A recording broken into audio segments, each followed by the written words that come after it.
సంధ్యమ్మ చనిపోయినప్పుడు కూడా నేను ఏడవలేదు. ఏడ్చానా?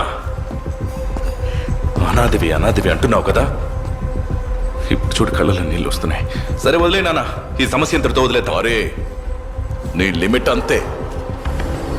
ఇక్కడే చంపేసి కర్మకాండాలు చేసి వెళ్ళిపోతా. అర్థమైందా?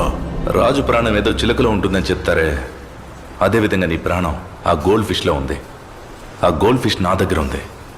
అది నా దగ్గర ఉన్నంత వరకు మీరెవరూ నన్ను చంపలేరు. నానోయ్, మళ్ళీ మరోసారి కట్ అండ్ రైట్గా చెప్తున్నా, గోల్డ్ ఫిష్ ఎక్కడుందో నేను చెప్పను, దాన్ని మర్చిపోండి.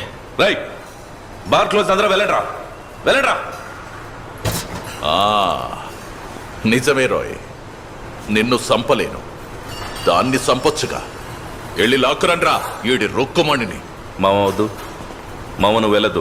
పోరా. చెప్పేది నీకే. నానా, నీకోసం ఓ 1000 సార్లు గొడవ పడుంటా. ఒక్క అడుగు నీ మనుషులు ముందుకేస్తే ఈసారి నా కోసం గొడవ పడాల్సి వస్తుంది. నువ్వు తట్టుకోలేవు. ఏసేడ్రా. వద్దని చెప్తున్నా.